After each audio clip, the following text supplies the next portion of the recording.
Welcome to the show. I am extremely excited to have special guest Chris Myles on the show. Chris, welcome to the show.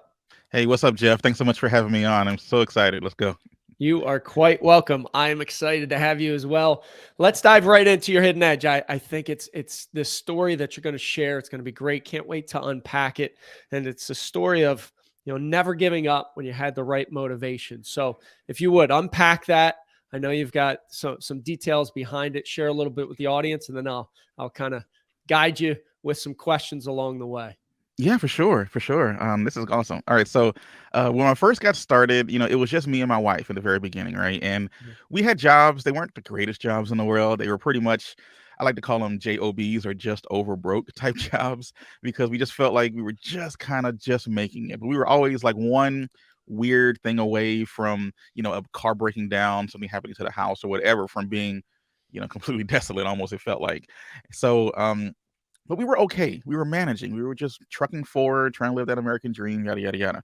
And then we found out that we were pregnant with our first son. And when that came about, my wife sat me down and expressed to me that she wanted to quit her job so that she can give him like mommy care rather than daycare. And Gotcha. I liked the idea, but Jeff, we couldn't afford it like at all. And I remember telling her, you got to at least have a part-time job or something. And no, she just kind of sat me there, looked me in the eye, and said, "No, Chris, you need to figure this out." Hmm. So I had to kind of put my big boy pants on really fast, and uh, I started just going online looking for ways to make money, and not even just online, just make money in general. I didn't really want to get a second job because that was going to take me further away from the family.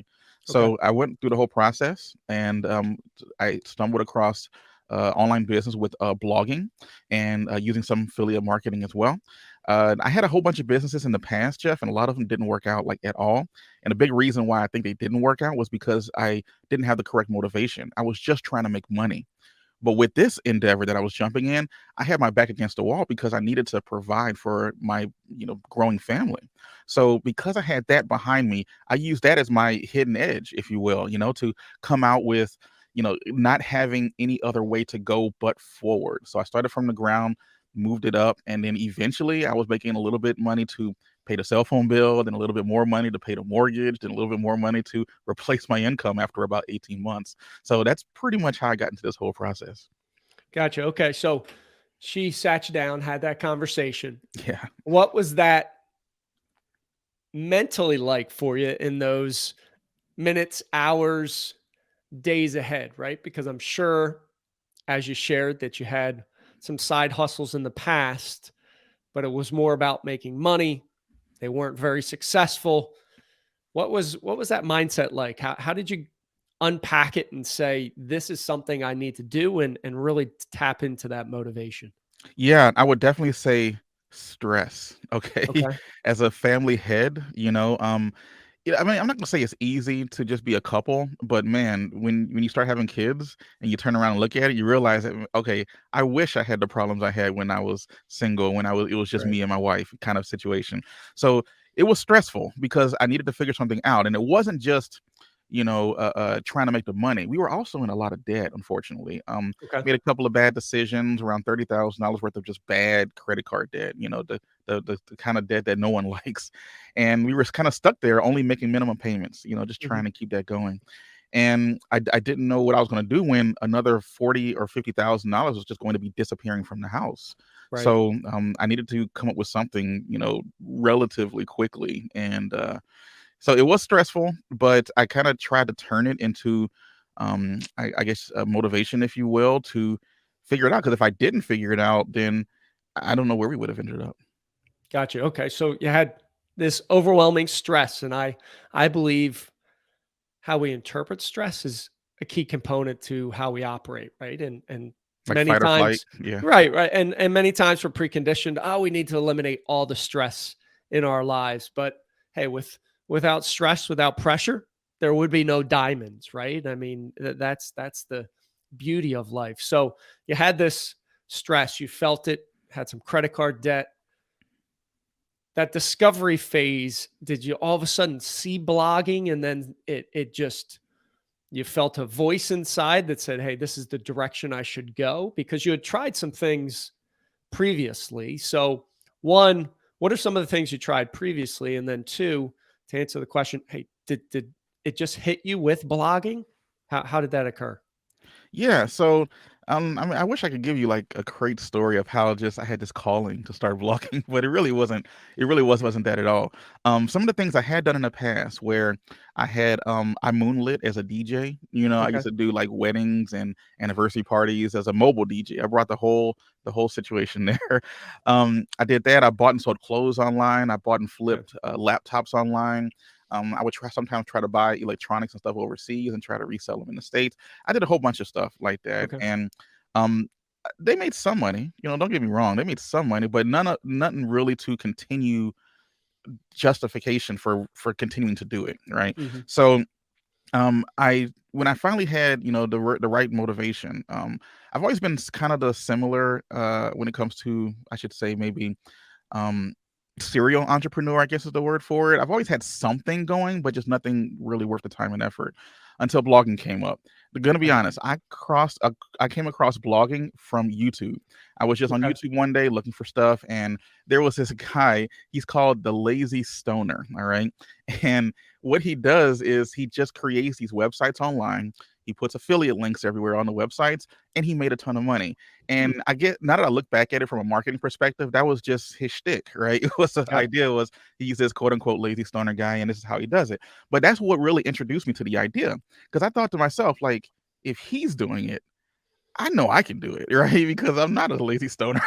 So I was like, all right, let me just try to figure this out. So I kind of jumped into the rabbit hole, started realizing that this was a real business that a lot of people do very successfully, but there is a bit of a what should I say, like an entry period, Hmm. where you can't just start tomorrow and expect to be making tons of money the next day. It's going to take you probably 6 months to a year before you start seeing some consistent, decent income from your site. But I kind of like that because it keeps people who aren't really interested or serious about it out of it. Right. So that's when I realized that I could create content online, post it there, and it sticks around for years. That's when I really started to jump into it, not just creating content on the Facebook treadmill or the Twitter treadmill. I'm talking about Right. putting stuff on Google that and writing content that is searched for 24 hours a day, 7 days a week, 365 days a year. That really what creates the passive nature that is blogging. Gotcha. Okay. So you saw somebody that did it before, and you said, if he can do it, I can do it, right? That's a great story on YouTube, the lazy stoner of him going and doing that. And then number two, there was a barrier to entry. You saw it took 6 months to a year. So not everybody's going to be successful because as well as I do, many people want that instant gratification. They want to put one post out there, one blog out there, and all of a sudden have six figures coming in the door. And it just doesn't happen like that, even though we're fed that many times we can get six pack abs in 6 minutes, right? We Yeah. can do something so quick. So love that piece. So you started researching it, you saw it. What was the next step you took? And then, from when you had that conversation with your wife, when was the first dollar that came in the door from your efforts? Yeah, so I started a first blog and it didn't work out well at all. And the big Okay. reason for that was because I really didn't know what I was doing. I saw I was really kind of copying exactly what I was seeing people on YouTube do. Hmm. And I because of that, I use what's called SEO or search engine optimization in order to get my articles to rank. But search engine optimization is a little fickle when it comes to Google because you have to stick to it a certain way. If not, then your articles are just not going to rank. So when you are following bad advice and you don't know it's bad advice, Hmm. then that's and it became an issue for me. So I created my first site. I put it up on the internet. I worked on it for a few weeks actually, and got the articles up there, press publish, and I just sat there, crossed my arms, and just waited for the money to come in. Okay. And not even a single person landed on the site. I even paid like some random guy on Fiverr.com to send me some traffic. I was like, if only a percentage of these people convert, then I should be able to get some money out of it. Still Hmm. $0. And I realized I was doing everything wrong because a lot of the information I was following was old information, stuff that was effective 3 and 4 years ago. So Gotcha. I finally broke down and just purchased a training. and actually a mentor to just help me with this stuff who had already done it. And being able to have that was invaluable because he helped me skip so many roadblocks that I would have ran into on my own. I think I could have eventually figured it out, but it probably would have been a couple of years down the line, before I really started putting things together. But he helped me over a lot of those roadblocks. I started a second site. That site actually took off after about 4.5 months. It started making a couple $100s a month. After about 8 to 10 months, it was making around 1,000. Okay. Around 12 months, it was making around maybe 2,500. At about 18 months, it was making close to 10 grand a month, and Nice. that was pretty awesome, pretty awesome was completely. I didn't see that coming, but I was able to reach my goal. I had my wife quit her job, and then a few months later, I quit my job, and then that's been 4 years ago, and we're still going strong with it today. That's awesome. So, one, you were using trial and error, taking outdated advice. Didn't Yeah, know if it was good advice or bad advice necessarily because there's no qualifications for putting out advice out there yeah, on the on YouTube or Google or wherever. Two, then you found a mentor, somebody that could train and upskill you. What was that process like of learning from somebody that had done it? Was it sometimes when I hire a coach, it's like I feel like I plug into the matrix and I'm like downloading all this yeah. information, and all of a sudden it's like, oh my gosh, I know how to fly a helicopter like in a second. What was that? What was that process like? Yeah, man, it was a bit of a leap for me when I first got started with it because all of the information is free. You can go online and find a lot of these answers, but there's a few problems with that. Number one, and the problem that hit me was the fact that it was outdated information. Hmm. You don't know what you don't know. So Right. sometimes someone can tell you something and it can seem like this amazing novel concept, but it's completely, against the terms and conditions that Google wants you to follow. But you won't know that until you put something out there and then get it back. So, and then the loop for when you put stuff out there waiting for some type of feedback, the feedback loop, it's slow when it comes to blogging. So you can waste a ton of time not knowing that you're doing the wrong thing. So because I realized that time and effort were being wasted, I went ahead and just sprung a few dollars. I was already in a ton of debt. I was like, what's another, $1,000? So I went ahead and just hired a coach to do this for me. And he sat me down, told me a lot of the things to do.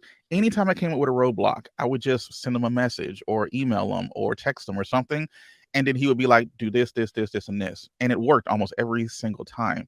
So I had to get over the hurdle of investing in myself, Mm. and actually understanding that I could do this on my own, but the amount of time that I'm going to be wasting with, stopping and going and figuring out what's not working and what is working, when I can just, hire someone to literally tell me what to do step by step, that was huge for me. And ever since then, I mean, I buy courses, but if I can hire you just to consult, I'd rather do that nowadays because I get much information faster for my specific use case. And that's Hmm. really super duper helpful for my whole mindset when it comes to running a business. I love how you mentioned I needed to get over that hurdle of investing in myself, and Yeah. that's such a critical component. And I didn't know it in my 20s or 30s. I only found it out when I went into my own business as a gym owner and then my peak performance coaching business. And I've had multiple coaches and mentors. And I think there's nothing more important than doing that. But I would say it's foreign to a lot of people to say, wait a second, I'm going to invest in myself. And many times people feel like it's selfish to actually invest in themselves. And I always tell them it's the exact opposite. When you invest in yourself, you are going to show up so much more better for all those around you. You're going to show up better in your business. You're going to show up better for your family, all those aspects of it. So love how Hmm. you mentioned that piece. And, from a fellow dad, one of the things I love to do is, I pay my sons an allowance every week, $10. But part of that, yes, they need to do some chores, but they meditate, they gratitude journal, they exercise, they do these things. So I'm reinforcing, hey, when you invest in yourself, you're actually going to get paid back for it, right? And that's so critical Yeah. in the process. So what are a couple other kind of road bumps or hurdles you had to jump through? Because I'm sure there are as you go through. You build your first site, it wasn't successful. You pay a coach mentor. Second one takes a while to get traction, but now you're 4 years into it. What are a couple other lessons that you've learned that you want to share with the audience? Yeah. So one thing about really running any business nowadays, especially when it comes to blogging specifically, is that it's time intensive, right? It takes you a Mhm. while to sit down and write the articles. It takes you a while to do the keyword research where you're trying to figure out what topics you want to write about on the blog, not just any topics. You want topics people are looking for so that it can be found on Google. And all of that takes a decent amount of time. One thing that I wish I had done a lot sooner was hire a virtual assistant Okay. and hiring writers. I did hire writers pretty early on, but never a virtual assistant. So when I realized that I could that my time was worth more than the money I was spending for the VAs or the virtual assistants, then that's when a lot of stuff started clicking differently for me as well, because now I was being able to buy my time back, which Mm. was huge. So for example, now I can start a site because I have the budget for it. You either have more time than you do money or more money than you do time. And you got to make the decision as to which way to go with it. But nowadays, when I'm starting a new site, I come up with all of the information. I still do a lot of the keyword research myself to figure out what topics to write on the blog. But when it comes to writing them, I have a staff of writers. I just send it to them.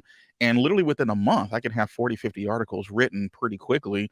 And then at that point, it's either me or the editor putting it on the website. So doing that kind of thing really has impressed upon me the idea of just reinvesting in the business and understanding the ROI of being able to get your time back, because that's huge, as you can understand, being a dad, being able to have some extra time to be able to hang out when my son comes home from school, and be able to give him, not just sitting there on the side while you're still on your phone or on your computer still Yep. working, but actually being right there and present, with them at the moment. It's really helpful, where I wouldn't be able to do that when you're first getting started. Then you do have to kind of put in that sweat equity Mhm. early on, because you may not have a ton of money to invest in it, if you have any at all. So whatever you have more of, whether it's time, whether it's money, just use it effectively to get your time back. No, I love that. You can't get your time back, right? So especially as a dad, being able to take those small moments that you can interact with your kids, because I tell my wife or anybody that I speak to, you only get 18 summers, right? And Yeah, anytime you can get to spend with your kids, and I've made it a rule myself. So I love hearing it from your side that, hey, if one of them asks me to do something, or they want to go have a catch with the football, if there's not a call scheduled, go for it. the answer is always yes, Yeah. because I will never get that time back. I can always answer an email, post something out on social, do something like that. So I love that you keep that true to who you are as well. What's next on the horizon? What's your biggest challenge? What's your biggest opportunity? Yeah, so I would say the next thing that I'm working on pretty heavily right now is actually coaching myself. So Okay. what I do now is I always totally believe you can't really be a coach unless you have a coach, right? So I have people who coach me to show me how to do this and how to do that, so I can be more effective in what it is I'm doing. So I started doing a coaching thing on the side. So I have two main businesses. One is the blogging side of the business. That one by far does much better than the coaching side. I'm still working on the coaching side. But I Gotcha. also have a second business that does the coaching, where I actually bring people in who are in very similar situations to myself when I first got started, and just wanting to get a little bit of time freedom. So I Mhm. got like Slack groups and live trainings and all of that fun stuff where we bring in, and I have people as effective. I try to be effective with them by giving them access to me, and by doing that, and it's been really helpful, because at least one person I've helped return completely replace their income, and Awesome. that's really awesome, because Yeah. you're changing lives. When you really think about it, and at some point, it's not even really about the money anymore. It's just more about how impactful can I be? No, I love that piece, and congrats on doing that for one of your clients. And Yeah. that's awesome. I know you have a podcast. What's the podcast like? Yeah, so I talk a lot about this blogging and affiliate marketing stuff on the podcast. It's called the Blogger Evolution Podcast. You can also go to bloggerevolution.com, and you can, if you want to, contact me there. But it's a great podcast. I am biased, obviously, but we have interviews with people who are also what we call niche bloggers, and and we have them on the podcast and talk about their experiences and how successful they have been. And we even have a couple on there who sometimes, maybe it's not as successful and they're trying to figure out what's going on. So we try to have both spectrums of stuff. And then sometimes I have some solo episodes where it's just me talking about, whatever comes off the top of my head for the most part. But it's all trying to be helpful with getting people to replace their incomes with a blogging website. Awesome. Where else, Chris, love the discussion. Where else can people find you? Yeah, you can also find me on YouTube. It's called Blogging with Chris, or affiliate blogging with Chris, I should say. And you can contact me there. I post a lot of the podcasts there as well, but not everything translates well from YouTube to podcast. So I have some special videos that I put just on the YouTube channel as well, all with the hopes of getting people to make more money with their next websites. Awesome. Chris, thanks so much for being on the show. Thanks so much, Jeff. Thanks for listening. Thanks for watching. Have an amazing, amazing rest of your day. Rise, fight, love, repeat. Get after it, and I'll talk to you soon. Thank you for listening to your Hidden Edge podcast. You are now part of the movement, part of a tribe who's on a mission to uncover their hidden edge. We are stronger together, so please share this. Show up with one person in your network that you want to help. Together, we can empower others, and connected, we can make a dent in the universe.